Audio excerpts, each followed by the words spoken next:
lot. Yeah, welcome back to the second part of the lecture. So let's see, what did we do last time?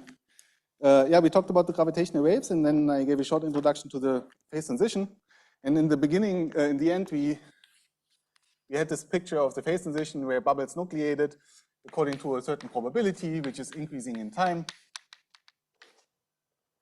And then all these bubbles expand and collide. And if the bubbles carry some energy, the hope is that this will generate gravitational waves.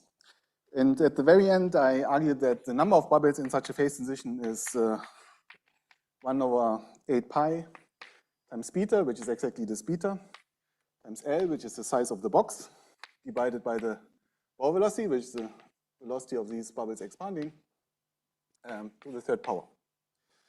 And this means that the mean separation of bubbles at the end of the phase transition is scales roughly like V over beta.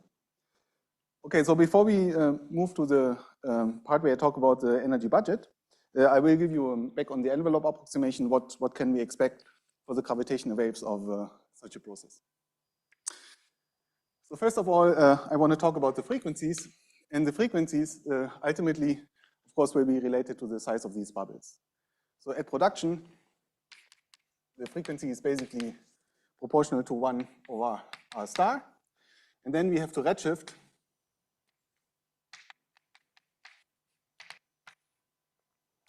and what you find is that the redshifted frequency that we measure nowadays is in some funny units, the following. It's millihertz times beta over 100h times t over 100 GeV times g star over 100, 1 over 6. Okay, so how does this come about? Well, we said r star is v over beta, so this will be beta over v. And beta over v we write as beta over h times 1 over v times h.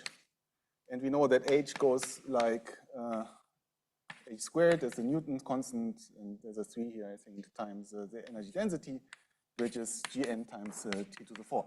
Okay? So this means that this frequency here goes like t squared. And the redshifting, so the redshifting basically is this goes like t squared, and this goes like t. So this would be t now divided by t production, which is the scale factor divided by 0. So there are two competing effects. The first one is if you produce the gravitational waves early, then you have the redshifting, which means the frequency gets lower, right? But on the other hand, the initial frequency is connected to the Hubble size. And the Hubble size goes with the t squared, right? In the early universe, the Hubble size was tiny, right? And this is the dominant effect. So this effect, that the Hubble size was tiny, is stronger than the redshifting. And that's why the frequency is linear in t. So higher temperatures will give you larger frequencies and smaller wavelengths. There are two competing effects: the size of the initial frequency and the redshifting. And what wins here is the size of the initial frequencies. And as I pointed out, one interesting fact here is that for a phase transition at electric scales, and yeah, common numbers for beta over h, you get exactly this millihertz range, which can be put by LISA.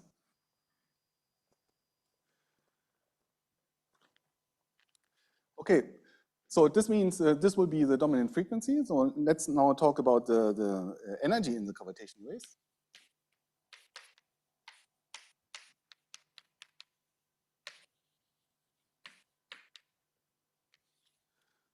Okay, so at some point we had this equation that the energy in the gravitational waves in a solid angle, and let's just skip this. Let's say we integrate over the solid angle, is proportional to the Newton's constant, and then the energy squared. And there was also this projection on the TT. And typically what you plot is not the total energy, but the power spectrum, which means we are interested in this guy. So the energy in the frequency decade, which is then just Newton constant, and this will give you omega cubed times t squared times lambda tt. Okay, so the t is the energy momentum tensor of the source. So this is the energy momentum tensor of the bubbles.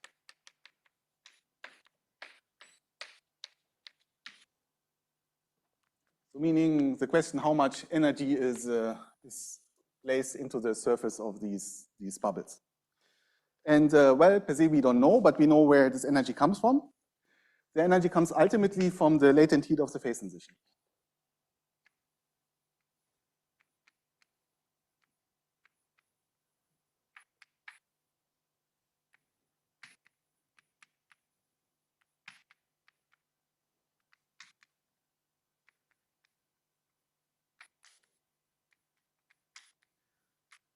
So of course, if you have a specific model like the Higgs and standard model, you can in principle calculate this, right? But this depends on the model. So let's just parameterize this and say that the latent heat is, I call it small lambda.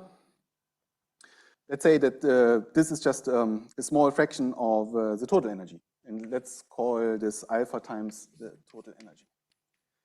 And often this alpha is called the strength of the phase transition.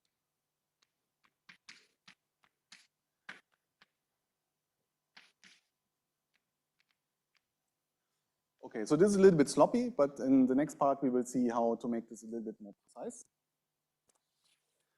But of course, not all the latent heat goes into the kinetic energy of the fluid, right? So in principle, there are different channels where the latent heat can be end up. One is, of course, kinetic energy of the bubbles, but it can also heat the plasma, right? So it might be that the radiation energy inside is larger than the radiation energy outside. So the latent heat is just heating the plasma, and it's not moving the plasma at the boundary. Right? And of course, if it's just heating the plasma, then this will not produce gravitational waves. Say again? No, in principle, yes. I mean, last time we had this question about the supercooled phase transition, right? So in a supercooled phase transition, basically this is kind of the CC, the cosmic constant, right? And this guy goes like t to the 4. So in principle, there's a limit where this guy is much, much larger than this, which means this guy is much, much larger than 1. So this can happen in these supercooled phase transitions.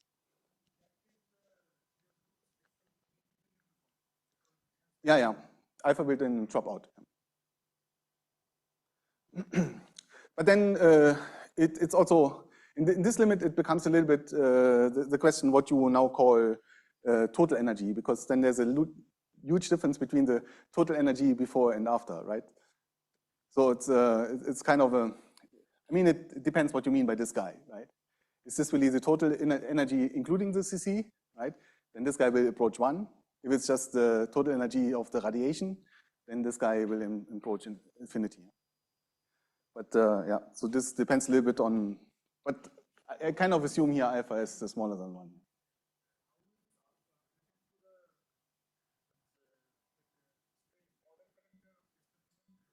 This we will see later. Hopefully, if I make it at the end of the lecture, you're going to notice.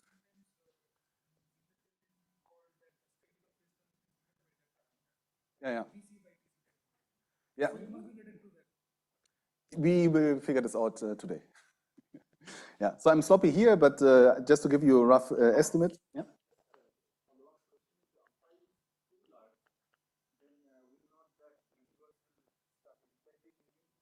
Yeah, in principle, this can happen. No, also in these supercooled models, in principle, you have a couple of e-folds of inflation before the phase transition happens. No? But typically, it's not large enough to produce the fluctuations we see, because for that you need 50 e-folds, right? So typically, the best you can do is you inflate from, let's say, the gut scale to the electric scale, right? And that's not 15 That's not 50 e-folds. Okay, where was I? Okay, but even the latent heat is not fully going into gravitational waves, because for gravitational waves you need the kinetic energy on the surface, while the latent heat can also just heat the plasma inside the bubble, right? This is exactly the factor we want to calculate soonish. So the latent heat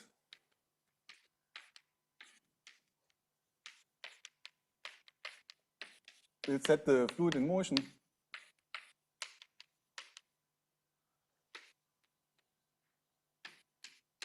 but also increase the temperature or increase the temperature in the system.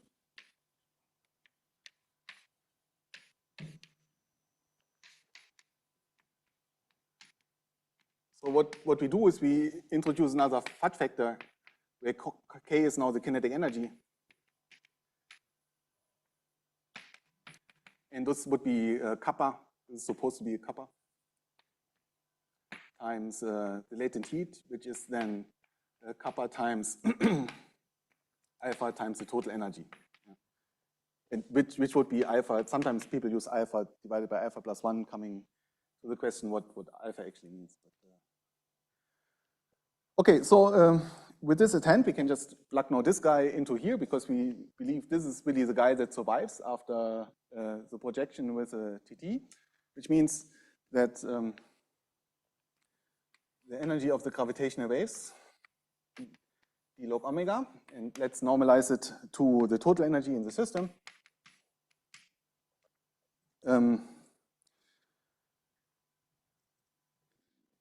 Which people typically would call the omega d log omega, or by abuse of notation also just omega. And now we just plug the numbers. So this is omega cubed. What did I want to do? There's a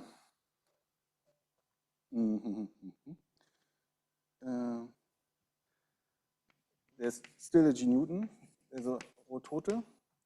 There's a alpha squared and a kappa squared. And there's a 1 over V.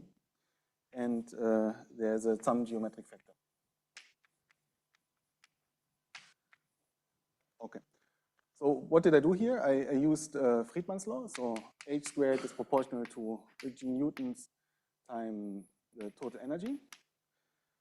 I have a T squared. The T squared gives me two factors of total energy.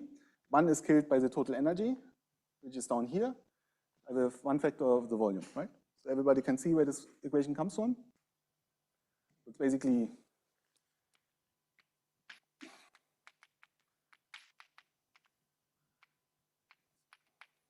so total squared, total times volume. I kill one factor, and then everything else is what you got here. Right?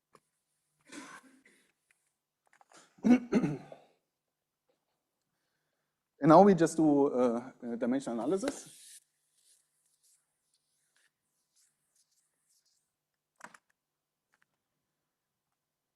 So I'm going to write this thing as omega divided by beta to the third power times h divided by beta squared times alpha squared times kappa squared. And then there's a factor which is 1 over v, this guy. And it turns out that this guy actually is dimensionless, okay? Just because omega is dimensionless. So this guy, this side is dimensionless. So the right side is dimensionless. And now I basically pulled out factors of beta, because beta is the only dimensionful parameter in the whole game, right? So I pulled out 5 factors here and wrote 1 factor here. And this is now basically a number you have to determine from simulation. This is an order 1 number that you get from simulations. Okay. So far, so good. That was basically omega at production. So the omega today has to be redshifted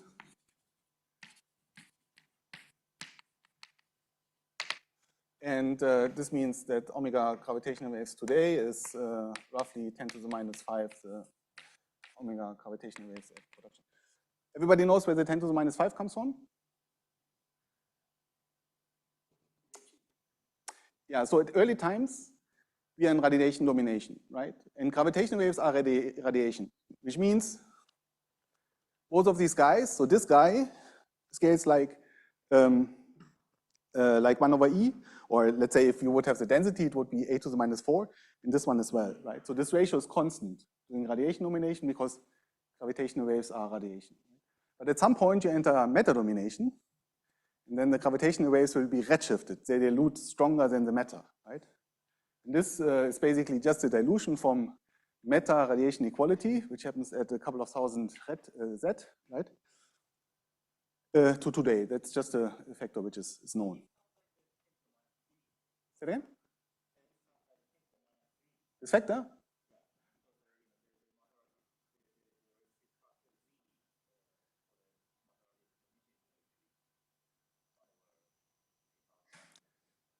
Which is 10 to the minus 5 in my books. No, it's yeah, it's true, but there's also another factor which coming from the G star and stuff, right? Which I neglected. But it's yeah, you're right. There's some details here, but what comes out in the end is a 10 to the minus 5. Yeah, exactly. Yeah, but the main factor here is really the redshifting that I discussed. Okay, but I'm not too concerned with the overall numbers, with the coefficients here. They are of course coefficients of order 1 that you have to figure out once you figure out this number. Okay, but in the end, we see typically if you would plot the sensitivity of LISA in terms of the omega,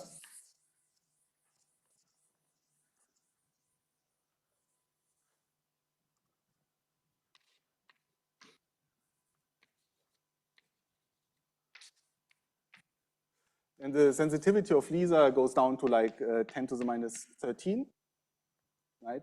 And the best sensitivity is roughly millihertz, right? And likewise, the peak of our spectrum will be in the millihertz, and this guy will be roughly 10 to the minus 5 alpha squared kappa squared. So if alpha is 0.1 and kappa is 0.2 or something, you will be in the right range to be visible by LISA. So basically, these are the numbers we aim for. Sorry, there was a factor here. So this is alpha squared, kappa squared, h over beta squared 10 to the minus 5. Right, so if this, sorry, let's take an example where h over beta. So if this is like 10 to the 4, right, and this is like 10 to the 4, then we have 10 to the 8, 10 to the minus 13, which means alpha and kappa have to be 0.1, and beta over h has to be 100. Right? This would be a typical number.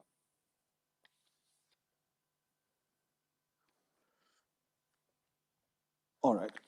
Okay. So what I want to do next is to calculate kappa and also define a little bit more properly what alpha is.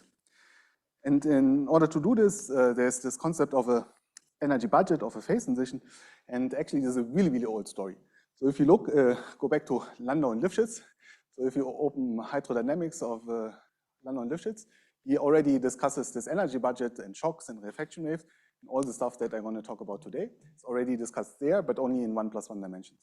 So what I'm going to do today is basically discuss the same thing that's already in Landau to a certain extent in 1+3 dimensions, so in spherical symmetry where you have a bubble. And on top of it, there's a little bit more structure. So he talks about detonations and deflagrations, and nowadays there's also a third kind of solution to these equations, which are the so-called hybrids. And I will try to explain where all these solutions come from. And yeah, I think it's a neat piece of physics, which is really essential in the whole game. And it's kind of surprising that you start from relatively simple equations, and in the end you have all the structure of different solutions and all this different kind of physics. I think it's kind of a neat topic.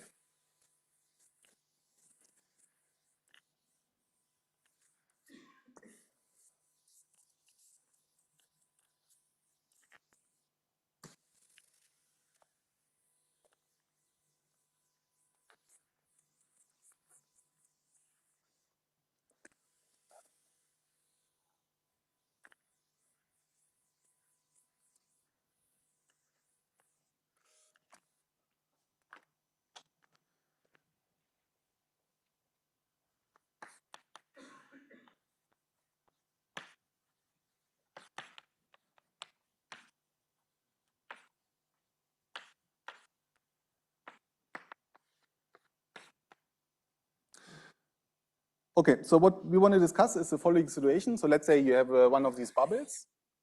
The bubble is expanding with a certain Wall velocity, and you have different plasmas inside and outside, right? So in case of the electric symmetry breaking, all the fermions would be massless outside, right? But then the Higgs acquires a wave, so the Higgs wave is non-vanishing inside, and the fermions get a mass, the gauge bosons get a mass, and the Higgs mass also typically changes a bit, right? So we have two different phases. And all the information we in principle know or need to know for the hydrodynamic analysis is the equation of state.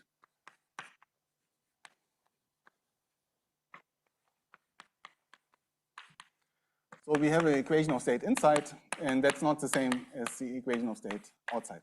And that's what we're going to use. Okay. So this would be in spherical symmetry. If you zoom in, okay, you would get a planar symmetry. And in the first part, planar symmetry is good enough. Basically, you just have a plane now, and you have two faces, plus and minus.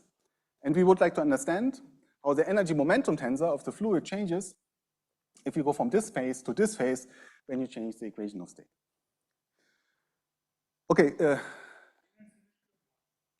it again? No, so right now, in the first step, I just want to consider physics really close to the wall, right? And close to the wall basically looks flat. Can somebody tell me what's the energy momentum tensor of a perfect fluid?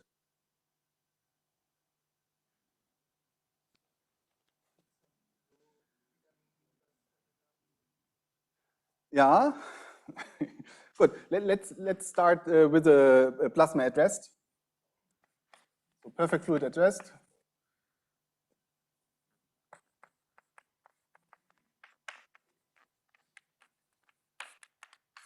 I mean, that's basically the guy you always put into the right-hand side of the Einstein equation when you calculate Friedmann, Robertson, Walker. So the T mu nu, what's the T mu nu of a perfect fluid at rest? It's diagonal, and what elements do you have on the diagonal? So it's rho, and it's in the pressure, right? Okay, so now let's say, so what's the proper way of generalizing this now to a moving plasma? Is of course to do a boost, right? And how do you do this? Well, we are in you can in principle even do this in special relativity. So, and the proper way to do this is to introduce a velocity 4 vector, right? So here we introduce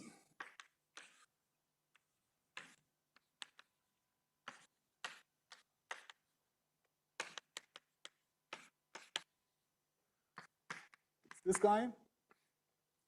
And this is gamma 1 and the velocity, and gamma is, Lorenz factor 1 minus b squared, right?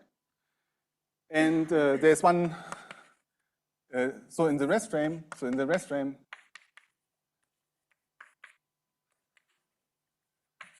this guy is 0, and this means that, that this guy, or let's call it U just to avoid confusion, this guy is just 1, 0, 0, 0, right? Okay. So in the rest frame, you just have this guy, it's a constant vector, and u mu is 1. Now you can boost this guy. When you boost this guy, then this is a scalar, this is still 1, and what you're going to find is that the boosted 4 vector will look like this. And of course, the velocity of the boost will enter here. Okay, so now what we have to do is we have to write this guy in terms of the 4 vector, and then we already know the general result, right? So we just remind that in the rest frame, this is the 4 vector. And then we will see that the T mu nu can be written u nu times, let's write it as rho plus p minus p times g mu nu. Okay? So in the rest frame, everybody can see that in the rest frame, this guy and this guy is the same? Okay, so in the rest frame, this guy is just 1, 0, 0, 0, right? Okay, which means we need a p down here. That's why I have a minus p times g mu nu, and we want to have a rho here, right? But we also got a p here, so I put rho plus p minus p in order to get a rho in this entry. Okay. So this is now the energy momentum tensor of a perfect fluid. This is true in general, and this is in principle.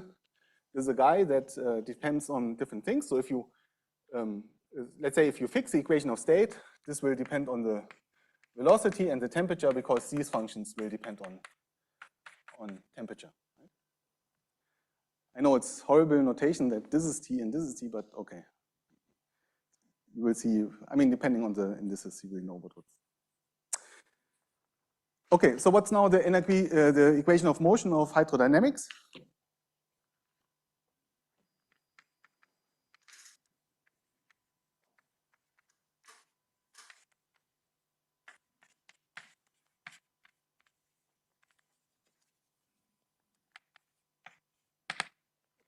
What's the equation of motion of hydrodynamics?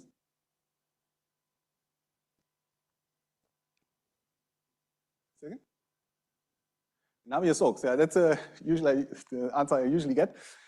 Totally correct. But in terms of this guy, it's just T mu nu times T mu nu is equal to 0. And you will see that if you spell this out, what you will get is exactly Navier-Stokes for the spatial components, right? And current conservation for the 0 component of this equation.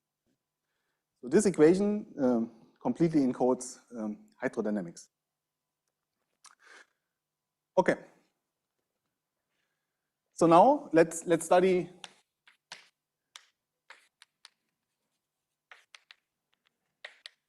in the interface.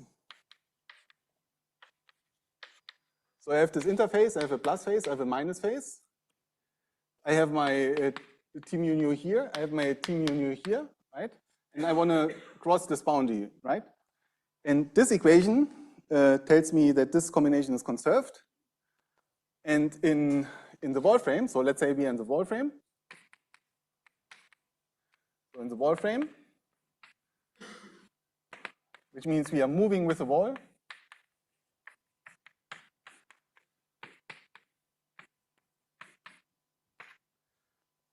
Everything can only depend on Z.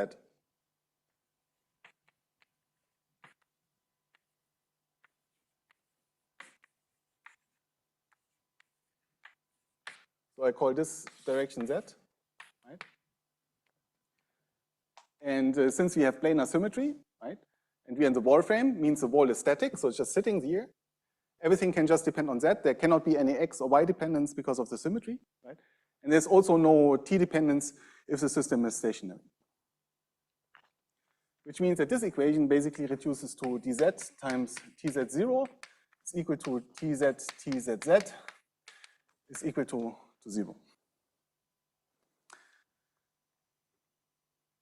All right, so now at this stage, in order to solve, so basically we can now integrate this equation.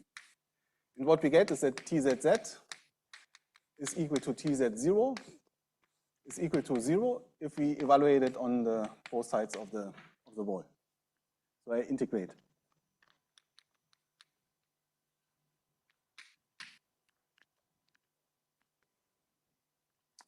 Okay, so at this stage, we have to specify our equation of state.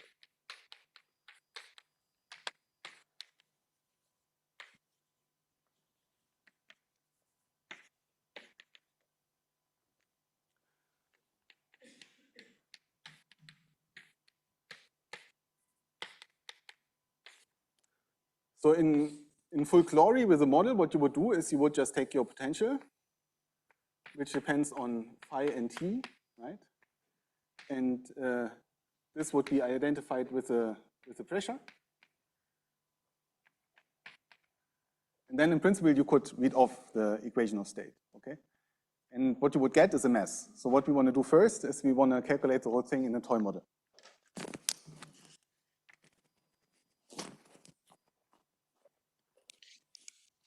And for historical reasons, there's one toy model that everybody is using, and that's called the back equation of state.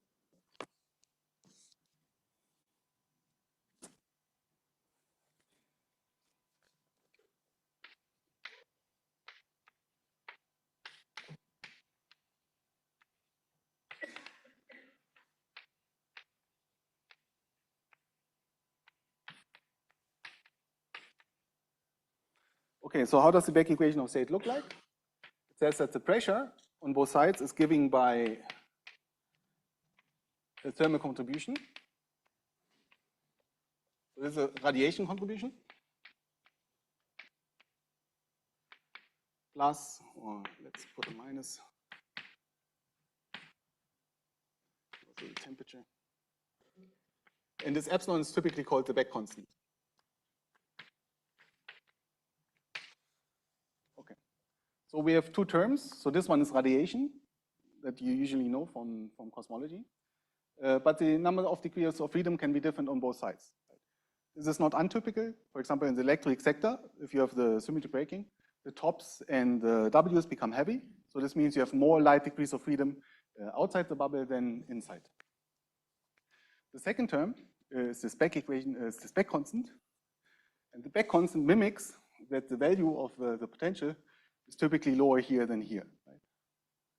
It's just the difference in pressure in these two phases if the temperature was the same. Okay, so this is a relatively simple model. Because it's simple, we can do most of the calculation analytically. That's the aim here. And once we understood how it works with a simple toy model, we can go back to the true model and can try to figure out how it works with the true model. But in principle, all the phenomenology that shows up in the back model will also show up in the true model, and eventually it will be a bit more complicated. Okay, so what we're going to do is we're now going to use this pressure and the energy. So what's the energy when you know the pressure?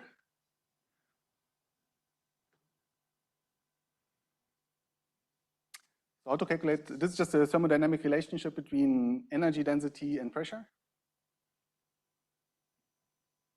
Yeah? The Lejeune transformation, no? So this guy would be dp dt minus p. You can calculate this, so this would give you a plus minus t to the 4.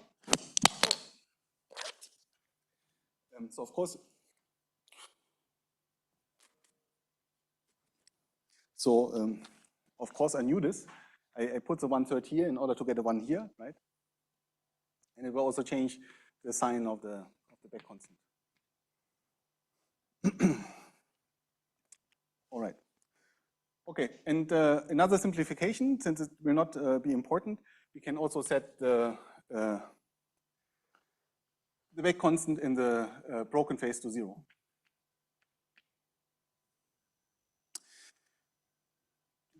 True.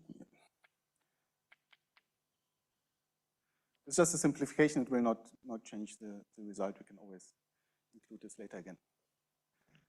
Okay, so how do these equations look like?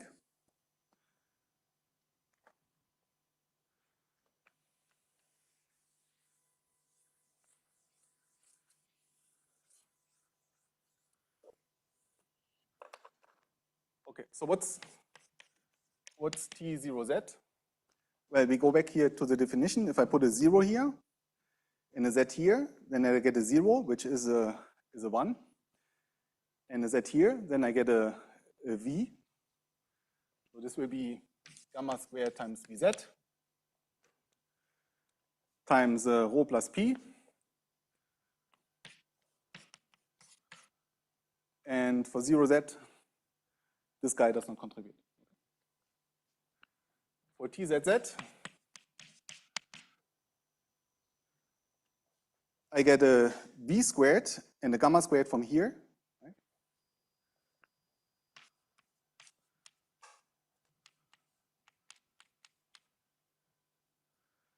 And I get a plus P here. Okay. And now I basically just solve that this guy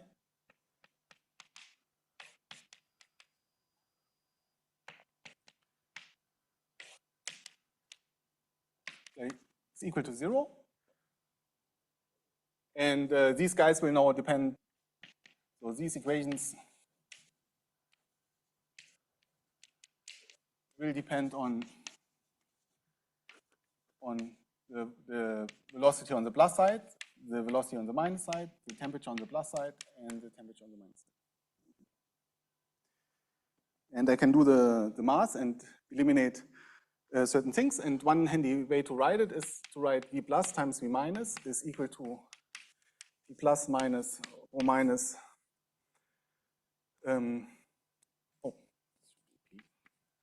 divided by rho plus minus rho minus. And V plus divided by V minus is equal to rho minus plus P plus divided by rho plus P minus. Okay.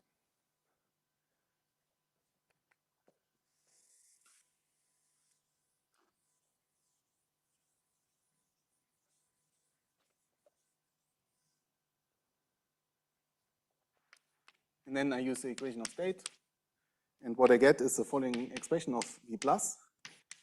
This 1 plus alpha plus V minus over 2 plus 1 over 6 V minus. Unfortunately, a bit lengthy, but not horrible.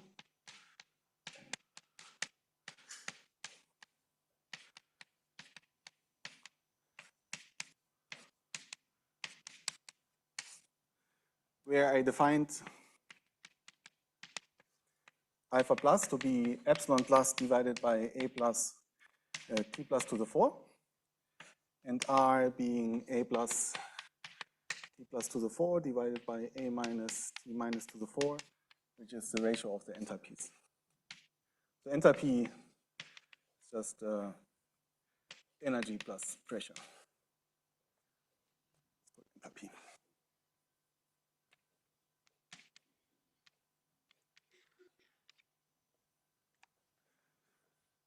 Okay, so at first this seems surprising, but what happens here is, so you have your interface, you're in the wall frame, so you're moving with the wall, and let's assume the plasma is at rest outside, okay?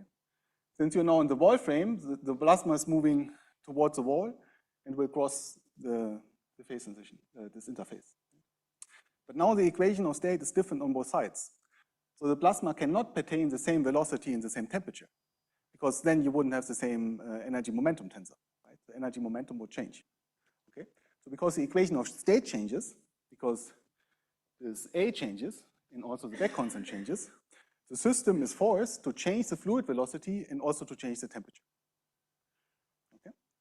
And what you get out of this, this constraint is exactly these relationships, and it gives you a relationship between the fluid and the fluid velocity in front of the plasma as a function of the fluid velocity behind the plasma as a function of the back constant normalized to the radiation energy in the unbroken phase, okay? Everything clear up to this point? Questions? All right, so there's one peculiar thing here, and that's the square root, which means we have two solutions, right?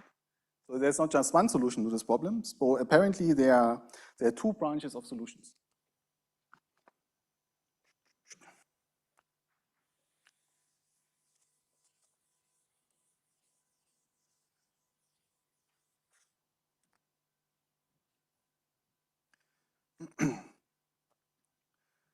All right, so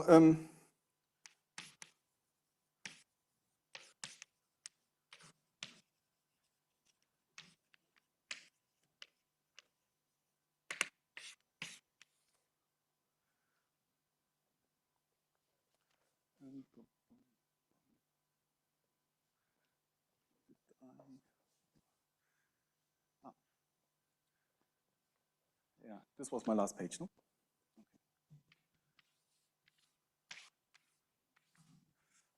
Okay, so so as a first exercise, you can check out what happens if alpha plus is equal to 0. You also get two solutions. Okay, what's a trivial solution? So what's one solution you expect?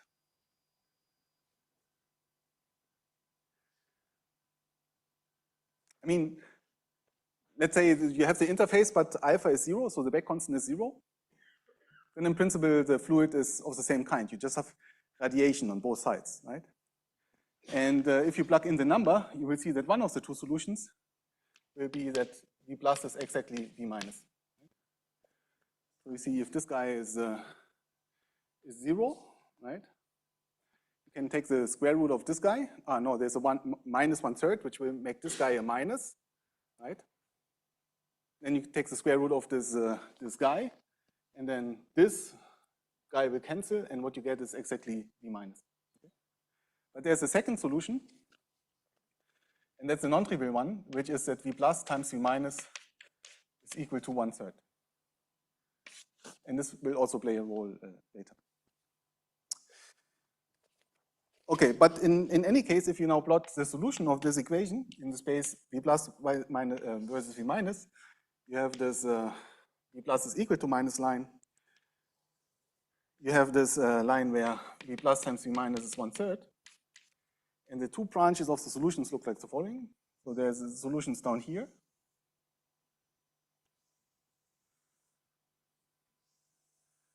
So this is alpha small, and this is alpha 1/3. And then there are branches here, which look like this. I think actually they move to this corner, where alpha is small and alpha is large. Okay. In these regions, there are also solutions, but for these solutions, alpha would need to be negative, which is something we don't consider here. This can happen in some funny phase transitions, but typically in the phase transitions we consider this wouldn't happen. All right. Okay. So since we have these two branches, people gave different names to them. So these are called deflagrations. And these are the solutions where the plasma velocity behind the wall is larger than the plasma velocity in front of the wall. And these branches people call detonations. V plus is larger than V minus. Okay, so far so good. So this plot basically tells you what are the matching conditions that you have to fulfill at the boundary, right? So the plasma hits the interface, the bubble wall, and then the velocity will change. And this equation tells you how the velocity has to change in the plasma frame, in the wall frame. In the plasma frame, of course, you have first to boost, and then check what is the condition in the plasma frame.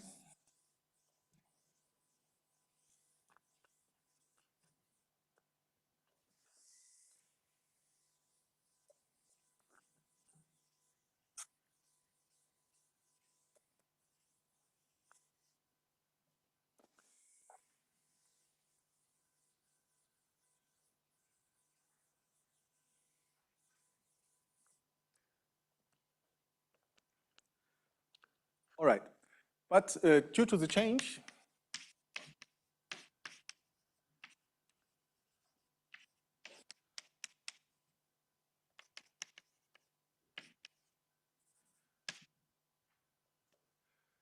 so the fluid velocity will change.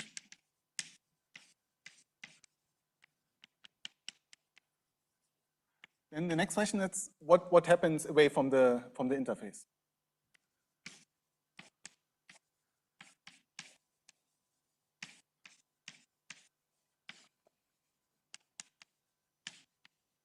Okay. So the picture is you have this bubble, and let's, for simplicity, which will not always be true, so let's assume that in the plasma frame, the velocity is at rest here, right? Which would be the usual situation in a universe. And now the wall is basically hitting the plasma, and the fluid velocity will not be 0 behind the wall, right? But now the what the bubble is doing, it's expanding. Because it's expanding, the fluid velocity will not stay constant inside. It will kind of diminish behind the wall, right? So if you now make a plot where you show the radius and the fluid velocity of the radius, and this is where the interface is, the fluid velocity will be 0 here, then it will be some positive value here, which is given by these matching conditions, okay? And then the fluid will turn to die out because of the expansion of the bubble. And what we want to calculate next is basically how this process happens, right? We want to calculate the hydrodynamic equations again, but now we have always the same equation of state. This is always in the equation of state of the broken phase, and we just want to understand how the fluid behaves. Okay, so to calculate the fluid velocity inside the bubble,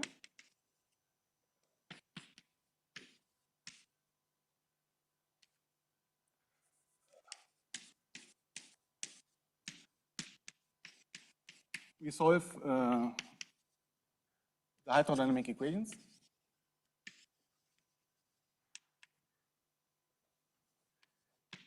In spherical symmetry, this is important.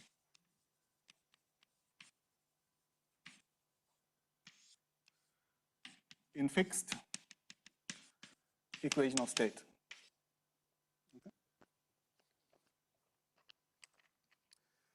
Okay, so we start again from T mu nu is equal to 0. And there's one more input which is important, and that is in hydrodynamics.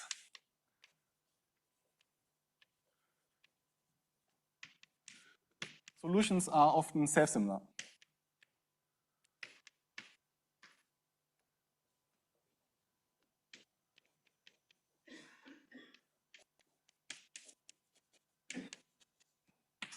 So this means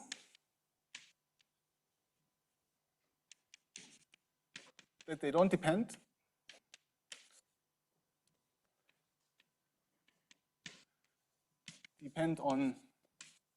on R and T individually,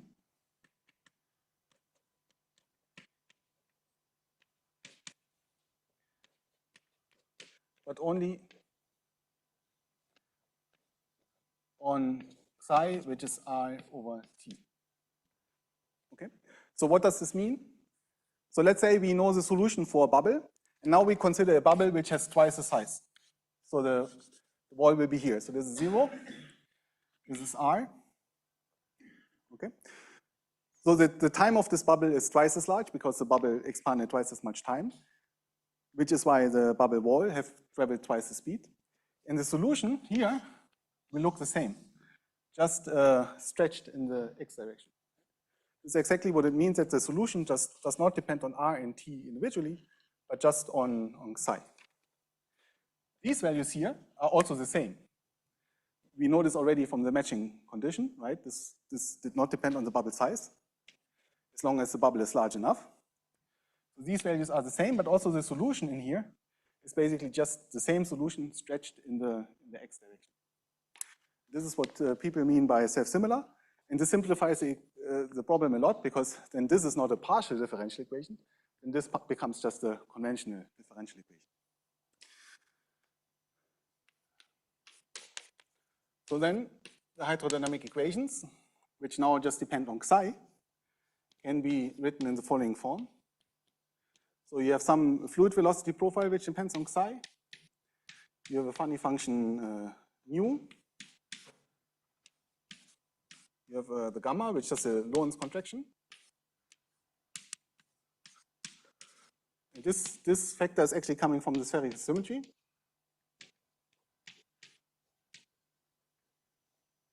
This makes a damping. So in planar symmetry, this guy would be 0. And I use here two definitions. The first one is mu, which is the boosted velocity.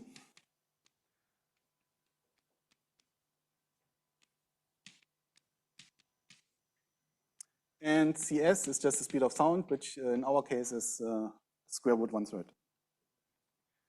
This will be the first equation. There's, of course, a second equation, but luckily these two equations are completely decoupled. So one can first solve for this equation and then plug the solution into the enthalpy. And the enthalpy is just an integral involving the fluid velocity.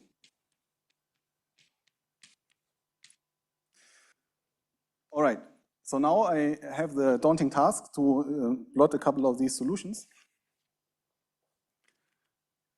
You will see that it's not totally trivial what happens here.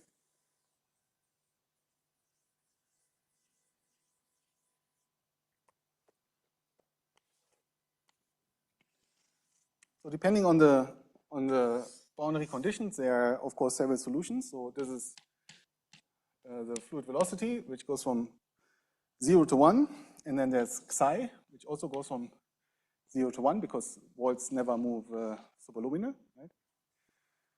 And there's one important line here, which is B is equal to psi. Then there's one important psi value, which is the speed of sound, 1 over square root 3. And there are two more lines which will play a role, which I put in order to not mess up the picture, and then I try to draw the picture. Okay, let's see. There's solutions here which look like this. They start at some finite value and then go to 0 at the speed of sound. Then there are solutions which start here. They bend over there. They cross this line, and then they also go to speed of sound. And the same is true for all the other solutions. So they cross here. And then all of them squeeze in this space down here.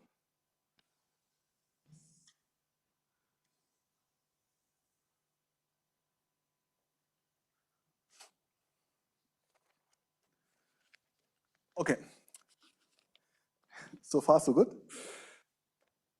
So the name of the game is, we want to understand what are all the possible solutions you now can make up out of this fluid velocity behavior inside and outside, and our matching conditions, okay?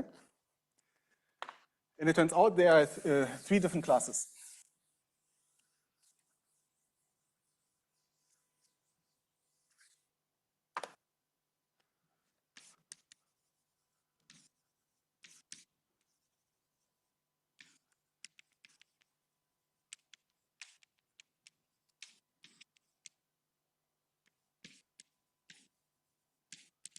The first ones are called detonations.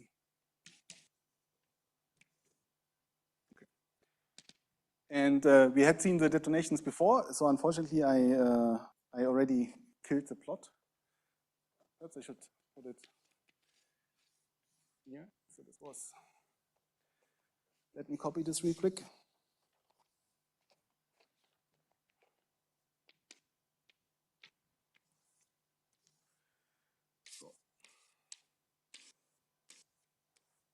Okay, and these are the detonations. These are the deflagrations. Okay, so they're detonations. So detonations are defined by the fact that the fluid velocity, so the wall velocity, okay. So detonations here, I said that V plus is larger than V minus. Okay, so but here what we figure out is that the wall velocity for detonations are larger than the speed of sound. Okay? So this means these are walls that move rather quickly. Okay, because it moves quickly, the plasma in front of the wall cannot react, which means the plasma in front of the wall will be at rest in the plasma frame. Okay? So in our language, this will mean that the fluid velocity at the wall, which I call psi w, in front of the wall, which is a plus, is 0. Okay? All right, so this is a fluid velocity, which means, so let's say, shall I call it, yeah, call it VW, sorry. I hope this doesn't lead to confusion later on. So this is a fluid velocity, and that's the wall velocity with a sub W. Okay, so the fluid velocity in front of the wall is at rest in the plasma frame. So what is the fluid velocity in the wall frame?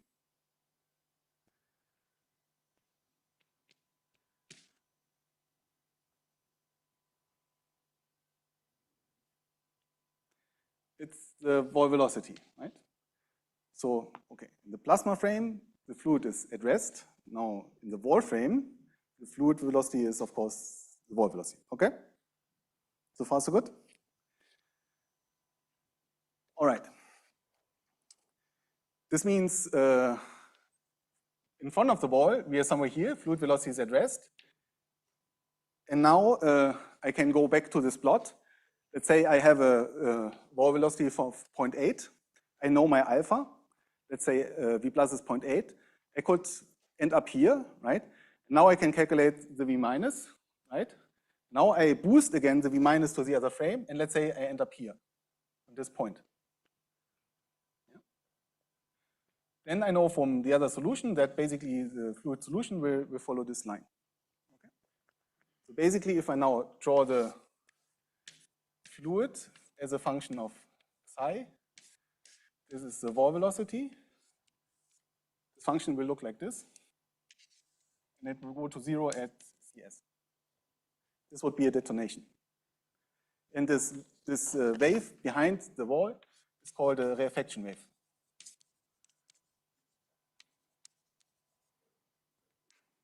Okay? So far, so good. This is the simpler solution. There's one more complicated solution.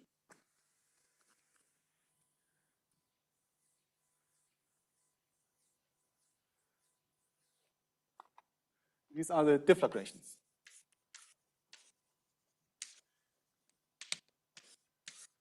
So deflagrations have a V minus, which is larger than V plus. Okay? And a wall velocity, which is subsonic. So meaning your wall in this picture, your wall is somewhere on this side. Okay, so now you see if the fluid velocity behind the wall would be non-zero, then it would blow up necessarily close to 0. And in order to get a consistent solution, you have to demand that the fluid velocity behind the wall is 0. So V of wall velocity minus is 0. And this means, of course, that V minus is, again, the wall velocity in the wall frame. Okay, but at first this looks a little bit strange, because if you follow this line here, then at some point, all these curves turn. Okay, all these graphs are double valued, and somehow this looks funny. This doesn't seem to be a consistent solution to the problem. However, there's a solution to this problem, and that's a shock. So the fluid solution, the fluid follows the solution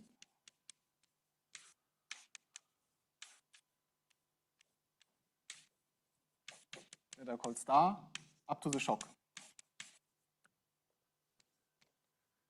Okay, so what is a shock? Well, I told you that there are always two branches of solutions, even for alpha equal to 0.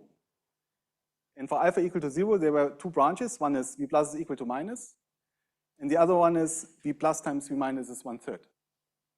Okay, this means that in this plot, every time you hit a line where V plus times V minus is 1/3, in principle, the fluid can drop to 0. Okay? And one of these lines, yeah? Okay, so there are two solutions for alpha plus is equal to 0. One was a trivial one, or V plus, V minus is 1/3. And this is exactly this curve here, right? Okay. And when this happens, when you have the shock, which at this condition, the fluid velocity can change, even though there's no latent heat injected into the fluid. And in terms of this plot, it means it's exactly which one. I made too many lines. This line. So every time you hit this line, basically the fluid can drop to 0. That's a consistent solution. Okay. All right. So this means that you can construct a deflagration. Let's say you have this wall velocity. You have a certain alpha. Let's say you jump up here. You can calculate this by using the matching equation. Then you follow the solution up to this point, and then you drop down. So meaning the deflagration typically look like this. There's a jump here where the wall is. Then you follow the solution, and then beyond the speed of sound, you drop to 0 at some point where the shock is. So this is now the shock.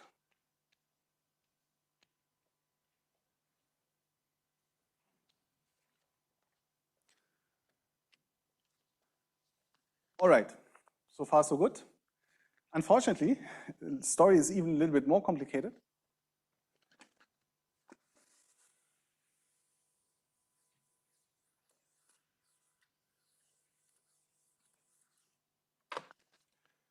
So these are not all solutions.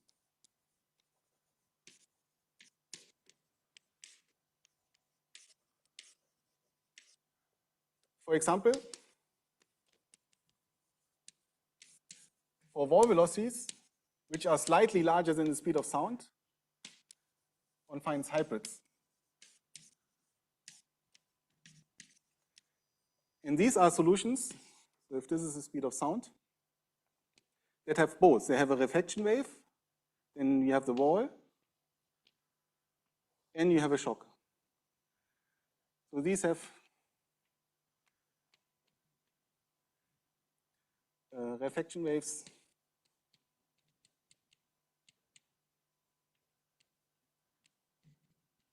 and shocks.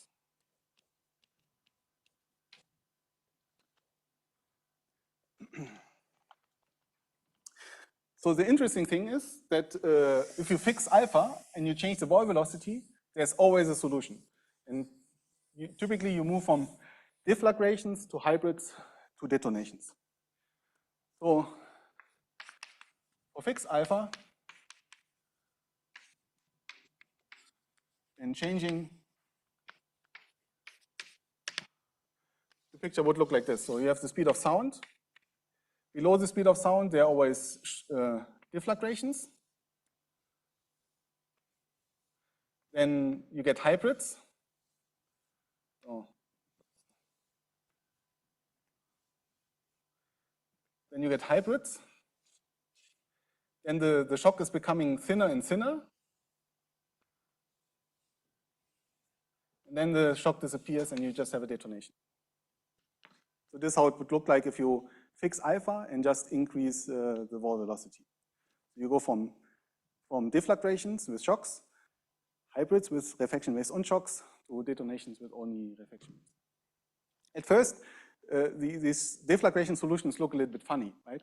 What happens here is kind of a snowplow effect, right? So the wall is coming, and the wall is, let's imagine that a lot of particles are reflecting at the wall, right? What the wall is doing, it's pushing the plasma in front of the wall, and then the system will just look for a stable solution in front of the wall. And what will happen is exactly this shock front, right? So it's really like a snowplow effect in front of the wall. Okay. All right, so this is good. It's a good first step. So now we know the solution of all these of hydrodynamics in the vicinity of the bubble for arbitrary alpha plus and arbitrary wall velocity. So the next step is to calculate from this kinetic energy K.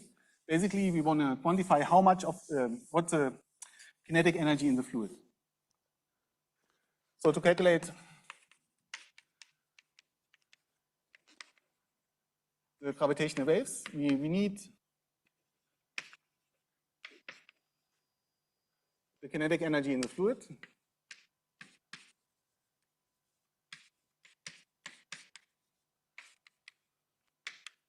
Right? So remember that what happens in the gravitational waves, we contract the T mu nu, the TAB Tij with a ABij, right? And the Tij, we just calculated, is a Ui Uj times gamma squared minus delta Ij, that's plus delta Ij times P. Okay. And I told you that this guy is a TT projector. It projects on the transverse faceless part, right? Which means if you contract this guy with this guy drops out because it's a trace, right? It's diagonal. So in order what we need, oh, there's something I'm missing. So in order to calculate this guy, the only thing we need to know is this guy, which means what we need to know is K, which is defined as the integral over the wall, gamma squared, V squared, omega times psi squared. So this is a kinetic fluid energy.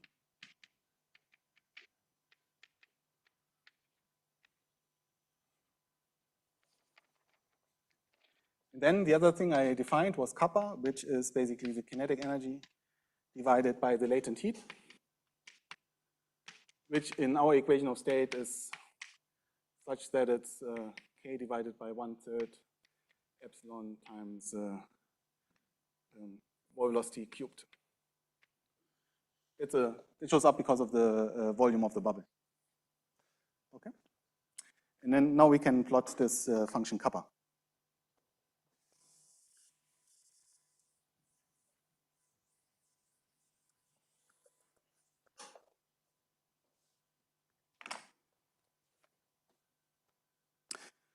Okay, so now we can plot kappa.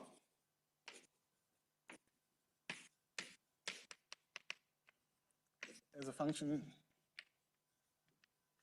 of alpha plus and the wall velocity. But what we actually need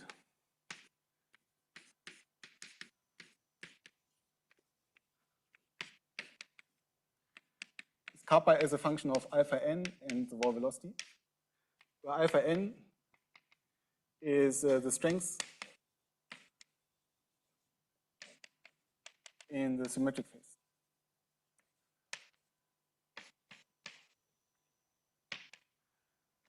So what do I mean by that?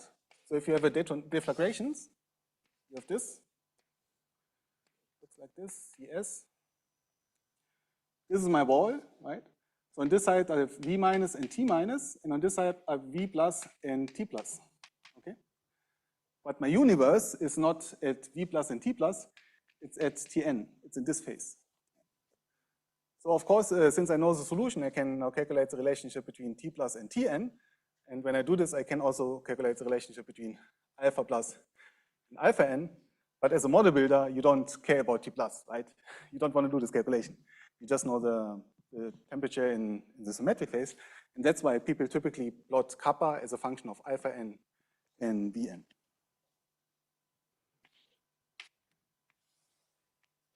Okay.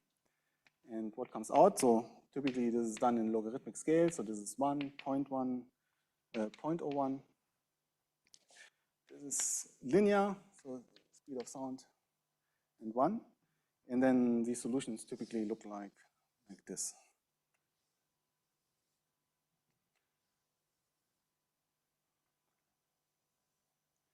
And then funnily enough, at some point there are no deflagrations anymore, and you only have detonations for strong. So this would be alpha large. This would be 0.1, 0.03, 0.01, 0.31. Okay. So if you make the phase transition stronger, kappa increases because typically the fluid velocity becomes larger, right? So if you make alpha small, this jump here is small, and then K will be small for it. All right? Okay, I have 10 minutes left. I think it's not enough time to start a new topic. Let's see. Any questions? I have a couple of final remarks. Yeah? Yeah.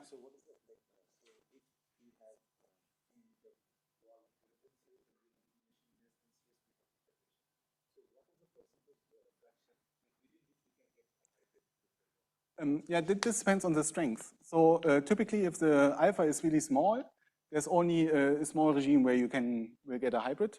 I mean, I can also, in order to show this, I can also show two lines. So typically, this would look like this. So these are deflagrations, these are detonations, and these are hybrids. So that's roughly the picture. So if alpha is 0.01, there are almost no hybrids, right? If you have a strong phase transition, then almost everything are hybrids and there are no detonations.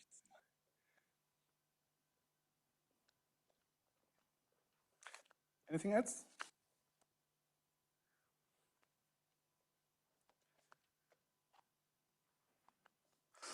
All right, then some final remarks.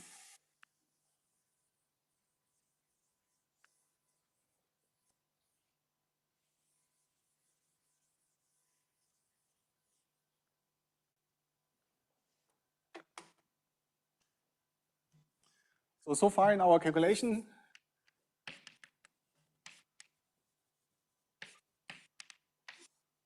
so here, the wall velocity is external input, right? So I didn't bother to calculate the wall velocity. For me, it was just a number that I can choose at will, right?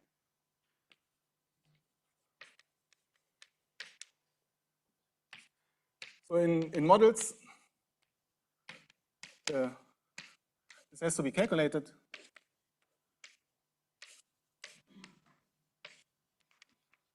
And because this is out of equilibrium, so what you have to basically calculate is the friction in the wall. I mean, hydrodynamics is local equilibrium, right? So this is easy.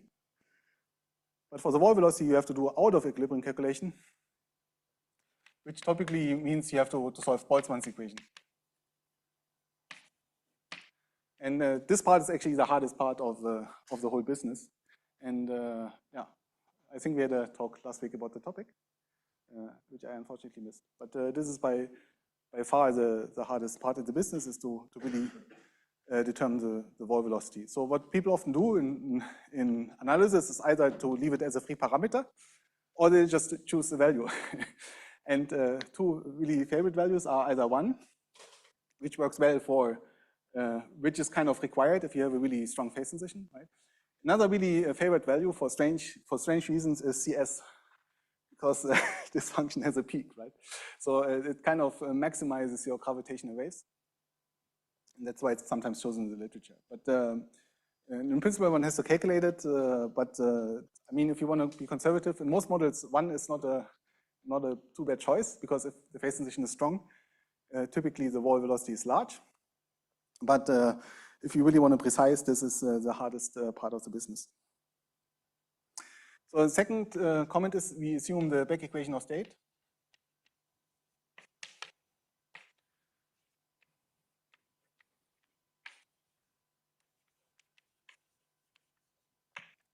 And I remind you that alpha was defined in terms of the back constant and the radiation energy, right? So this is epsilon divided by A times to the 4, right? So now let's say you have a model, your favorite model, I don't know, it might be twin Higgs, might be a 2X Dublin model, and you calculate the strength of the phase transition. Well, you don't know what alpha is, no, because there is no back constant, so you have to find a way of extracting somehow alpha in your model. And there are different proposals for epsilon. Sometimes people use the pressure difference between the two phases. This is typically really poor and underestimates gravitational waves. Sometimes people calculate the difference in energy density, which is also typically really poor and overestimates the gravitational waves. But in principle, there's a way of doing it. So there's a robust way of extrapolating.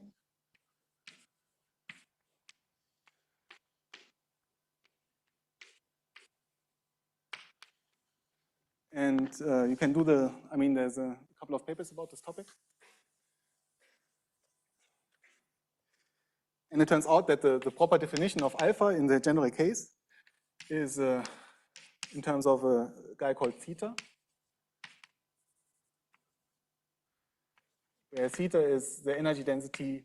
Say it again? Yeah, it's almost a trace. You could take the trace, but it's even better if you normalize by the speed of sound here. So you can calculate this guy on both sides, take the difference, and divide by 3 times the enthalpy. And this, in the back model, is of course exactly this guy, right? But you can convince yourself, or it was shown in papers, that this is a really good estimator for what's going on, and then you can just use this alpha in the old analysis of the back equation of state. I had a stupid question here. Okay, so one thing that people always used was the thermal energy density, which is formally correct, right? But there's one good reason why this guy is better than this. Any ideas? So imagine you have different models. There's a good argument why it should not be the energy density showing up here, but the enthalpy. And the reason is, imagine you have 2 models, they are the same, but they have a different CC, right? Then the hydrodynamics will not change. The hydrodynamics doesn't know about gravity, right? But this guy would change, but the enthalpy doesn't know about the CC. So that's why the enthalpy should show up here. And when you follow the derivation of this expression, it naturally comes up. So this is kind of it's nice to see. All right, 2 minutes left. I think I stopped late last time, then I stopped early this time. Thanks.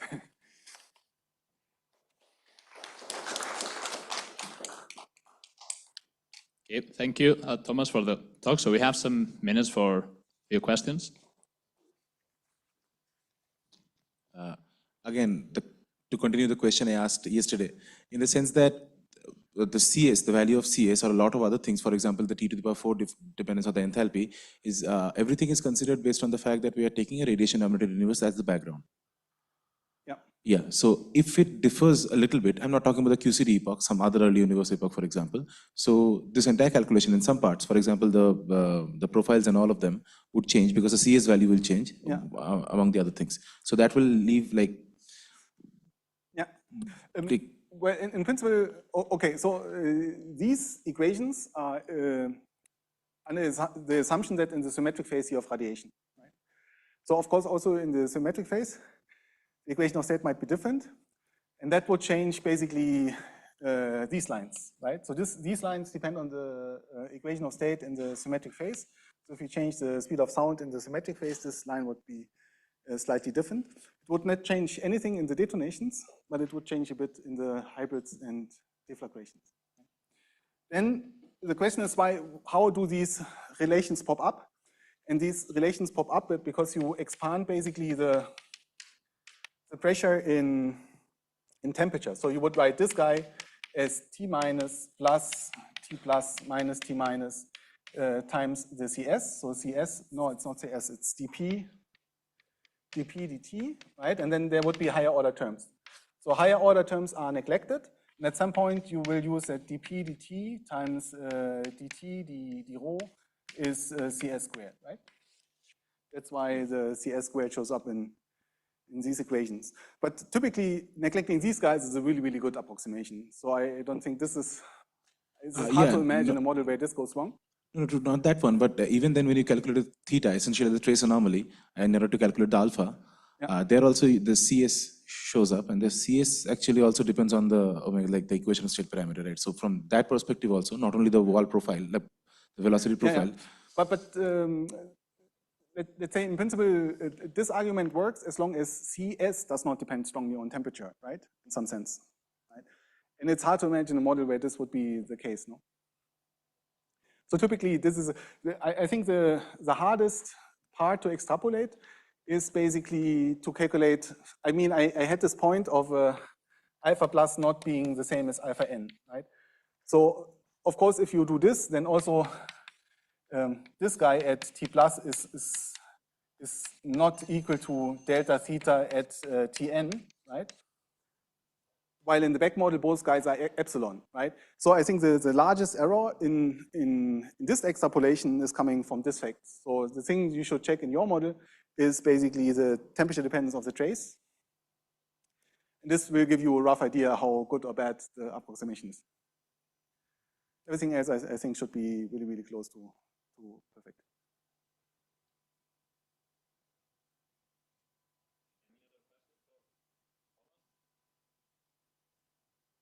If not, next time I'm gonna completely change gears and show slides and videos and pictures and no more blackboard.